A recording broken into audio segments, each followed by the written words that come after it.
Now with us in studio is IDF Reserve's Lieutenant Colonel Jonathan Conricus for an update on the situation. Thank you so much, Lieutenant Colonel, for being with us here on I-24 News. I know that there is the diplomatic political window, then there's the reality on the ground. Is there, though, a chance that in the next 2 to 3 weeks, which is what the government ministers believe is the political window of maintaining global support publicly among our allies, is there a chance that the most densely populated urban areas within Gaza City can be controlled in the next 2 to 3 weeks, by the end of the month, within Gaza City? Yeah, I'm not entirely sure that 2 to 3 weeks is the window. I certainly think that it is bigger, but I'm not going to go into a conflict of assessments. Bottom line is that the IDF is fighting. We are implementing the government policy as dictated by the war cabinet and advancing according to plan, making significant achievements on the ground. In fact, causing Hamas battalions, almost all of the Hamas battalions in northern Gaza are at reduced capacity. Some of them have lost fighting capacity altogether. Some of them are at very low levels. Some of them have sustained extremely heavy casualties. Their chain of command and rank and file terrorists that have been killed by the IDF. Many of them are buried underground in their bunkers and shelters. And we're making good progress on the ground. Obviously, there are many more Hamas compounds to take care of in northern Gaza, and the IDF will execute whatever policy the State of Israel wants. I think that there is more time, and there definitely is a lot of work to be done. Lieutenant Colonel, as the fighting shifts into now clearly more dense, more urban parts within North Gaza, within Gaza City, the war objectives, to destroy Hamas as a capable, ruling terror organization, to decapitate their ability to wage terror attacks ever again on Israel, but also to locate and bring home the hostages. As the fighting shifts to these really urban areas, are those two goals, do they come into conflict? There is tension between the goals, but there's also mutual assistance, because there are things that we can do, only can achieve while having boots on the ground and soldiers in Gaza. And you see, when you're on the ground and you're in friction with the enemy, new intelligence is generated and new opportunities are created in order to engage with the enemy, to collect intelligence and eventually to understand where our hostages are being held, and then once we are on the ground, to think of ways of getting to them. An example would be yesterday when the Israeli Defense Forces spokesperson Rear Admiral Daniel Hagari exposed that what we believe, still assess, that terrorists held some of the hostages underneath the children's hospital, the Rantisi Children's Hospital in Gaza. And there's a lot of evidence. It's being investigated, and we want to make sure that we are correct about it. But definitely, from looking at what we've seen, the ground maneuver allows access, and then troops are able to go to places and collect intelligence that before wasn't possible. And the fighting then therefore has to be so much more, even more precise and calculated, knowing that the room for maneuverability is so much more tighter in these areas. Correct. In urban warfare, you can either go fast, but then there's a high rate of casualties, first and foremost for our troops, but also for non-combatants, and that is a factor that we're thinking about. Or you can go slow or slower and be more meticulous and have the ability to lower the amount of casualties. Troop security for the IDF is paramount. We want to minimize the exposure of our own soldiers. It is an extremely hostile environment that the enemy has prepared in advance with all of the weaponry that has been seen all over the world: anti-tank weapons, IEDs, booby traps, tunnels, and anything else that their Iranian masters can have sent them and that they've been able to develop by themselves. So it's a very challenging environment. Therefore, our ground units are working and maximizing a very substantial advantage that we have: aerial cover.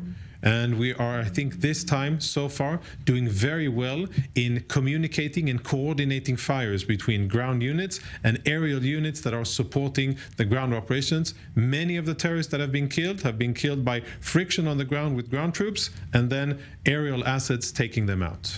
Incredible coordination between the different fighting units within the IDF.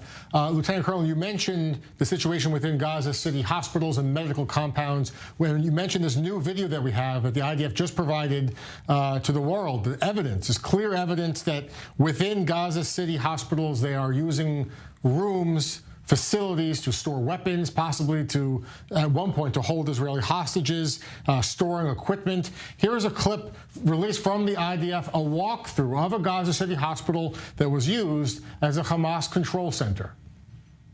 I'm here in Gaza City.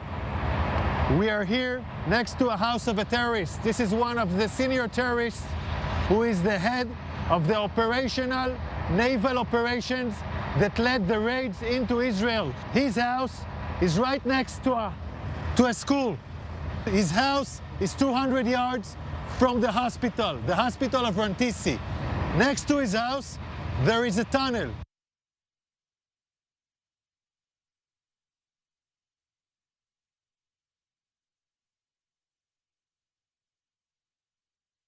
Now I want to show you an operational tunnel. The tunnel is built with electricity. We first saw the solar panels, then the electricity goes here, and it goes down directly to the tunnel. Now you can see the tunnel. You can see the tunnel. The tunnel is let down more than 20 meters down. The rowboat found a door that is bulletproof. It's explosives proof, so it looks like a hard evidence, a clear evidence that the hospital direction is connected. This is a covered tunnel. It's part of the same floor and it slides down here. So it's a covered tunnel so nobody can find it. This is Rantisi Hospital. And this is the place where I showed you the tunnel. I want you to see. This is the back side of the hospital. Hamas used this hospital. Tonight we have entered into this building. I will show you the evidence. Let's enter into the hospital. We're now entering into the area of the hospital where we had found the evidence. This operation was conducted by Israeli Special Unit, the Israeli Naval SEALs. This is still an operation that is conducting, and I'm showing you the first evidence to see.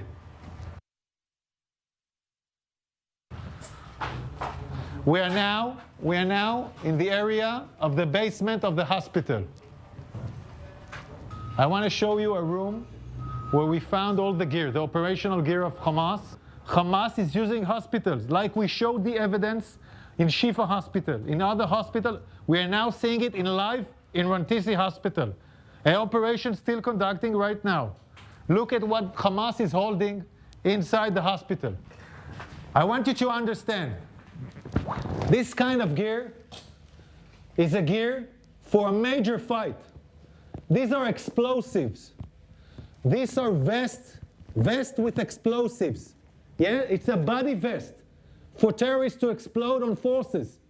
Among hospitals, among patients, we have hand grenades, Kalashnikovs, and then we have the RPGs. People shooting RPGs from hospitals. This is Hamas firing RPGs for hospitals. The world has to understand who is Israel fighting against.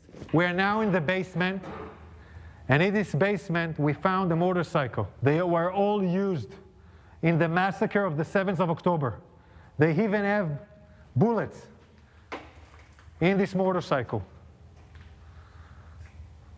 So they came back from the massacre on the 7th of October into Rantisi Hospital with hostages on a motorcycle. We're still researching this. Yards from here, we find the chair, a woman, clothes, and a rope. A rope next to the legs. And look above this, look above it. It's a baby bottle. It's a baby bottle in a basement. Above a World Health Organization sign. This is a suspicion for an area where hostages were being held. We're now looking at an infrastructure. You don't need to build something improvisedly in a hospital in the basement. Unless you want to hold someone in the basement, you don't want anyone to see him. Again, we're in the same basement, and here we see diapers, and we see, I don't know, maybe something. We see diapers. I want you to see this room. It's in the basement of the hospital. We can see this area is a closed area from the rest of the hospital. We can see the ventilation air that was done improvisedly to this area. And we can see infrastructures that was built in here, toilets, shower, a small kitchen, will provide the terrorists their needs. Also conduct a hideout where terrorists take hostages and hide out. And I will show you now the evidence. You're now entering into the room where we suspect the hostages were being held. I want you to look at this room. People are putting curtains with nothing above, just wall. No reason to put here a curtain unless you want to film hostages and deliver movies. And now we'll show you more evidence. In this room, there is a list. This list, in Arabic, this list says we are in an operation. The operation against Israel started in the 7th of October. This is a Guardian list where every terrorist writes his name and every terrorist has his own shift guarding the people that were here. Back here in studio, Lieutenant Colonel Conricus, Admiral Hagari mentioning that the investigation into some of these items still ongoing, that we're looking into some of these things. Is the IDF investigating, is there conclusive proof that hostages were actually held there at this particular hospital? Is there forensic evidence being collected, or is it just a strong indication or perhaps a likelihood, but there's no clear proof that the Israeli hostages were there? So let's first acknowledge what we've just seen. Yeah. In a live combat zone with almost unedited and uncut video, a IDF general inside a Palestinian hospital showing very compelling video footage of what we've been saying all along. It's one thing that TV news, you call that a walk and talk, where it's just you and the cameraman and you just are showing what you're seeing likely for the first time. Instead of telling, we're showing. And it's so important to bring the visual evidence. Now, I'm aware of the fact that I'm sure that we will hear on BBC and in the New York Times, they'll say the Israelis claim, or allegedly, and the Israelis showed, and it couldn't be verified independently by BBC or by whatever, because we are held to some kind of impossible level of evidence, perhaps even above forensic or criminal evidence. This, I think, what we've seen is as good as it gets in combat, in war, of presenting substantiating claims that we have made all along. Now, the fact of the matter is that Hamas uses hospitals systematically, not a one-off, but systematically relies on hospitals as combat infrastructure. Rantisi is a small example.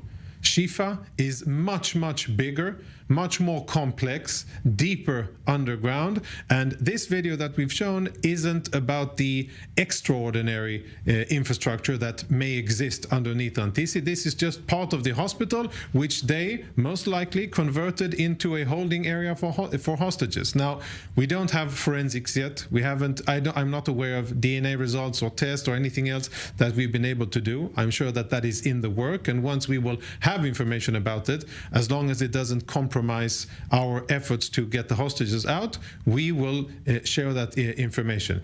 We are as transparent as any military can be in fighting, and we're fighting a battle here of getting the information out and proving what we are claiming. Now, logically, if this is what Hamas did in Rantisi, it stands to reason that under Shifa, they're also there and they're using it. And all of those who are claiming and telling and demanding us of the IDF, show us the evidence, prove that Hamas is using hospital, I tell them, have a look at this.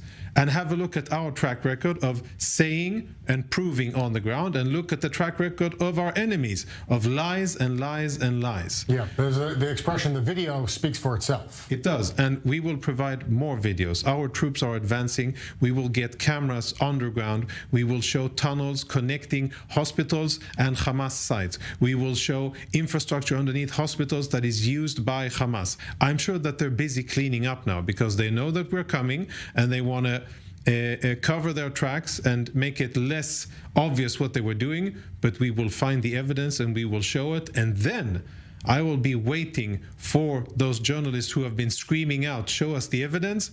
I'll be waiting to see what they have to say then.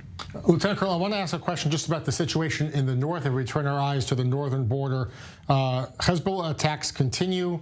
Sadly, soldiers have been killed, civilians have been killed by the Hezbollah attacks. The IDF data shows such a dramatic decrease in rocket attacks coming out of Gaza, more than an 80% drop in the last 4 weeks from IDF data in rockets out of Gaza. But Hezbollah continues to attack. Is this the new normal in the north for now? I wouldn't call it that. What's happening is that Hezbollah is aspiring to keep things at a certain level of tension. They don't want the northern front, our northern front, to be quiet and stable. They are trying to divert Israeli efforts from focusing only on Gaza. They're trying to split our military capabilities. Our answer to that has been very clear. Lieutenant General Herzi Halevi, the Chief of Staff, told Hezbollah and Lebanon and the Iranians that up until now, with all of the fighting that we've done, with all of the bombs that the Air Force has dropped on military targets in Gaza, we've used far less than half of the standing capability of the Air Force. And there's much, much more. Planes are ready, bombs are attached to the wings, and they are ready to launch if Hezbollah will escalate the situation further. There's another thing. You mentioned the Israeli casualties, each and every one of them a world within of its own, and extremely sad. 2 civilians have been killed and 6 Israeli soldiers. Hezbollah has more than 80 combat casualties, all of them battle-trained militants of Hezbollah that have been trained and have arms in their hands, and they've been trying to fire anti-tank missiles towards Israel. That is a factor as well. And what we're telling Hezbollah is, this is us not yet attacking. This is us only defending. And if you, Hezbollah, will make the choice to escalate the situation, you're going to be bringing Lebanon into chaos and destruction. That will be on you. You are the aggressor here. We're only defending ourselves. Israelis are wondering, what is that tipping point? How many more rockets, how much further into Israel, how many more deaths or injuries? What is that tipping point that you're alluding to? Yeah, so I think that the Minister of Defense gave an excellent answer to that. He was asked, and I'll use his words, once you'll see hundreds of targets destroyed in Lebanon, you'll know that Hezbollah has reached and crossed that tipping point. Until then, I don't think it would be wise to advertise ahead of time where exactly our tolerance is. I can only say that Hezbollah is conducting very dangerous brinkmanship, and they are jeopardizing the future and the well-being of Lebanon. And it is, I think, within the interest of everybody, all of the stakeholders in the region, to curb Hezbollah's violence if they don't want a regional war, one that will be catastrophic for Lebanon. It will be bad for Israel, but it will be catastrophic for Lebanon.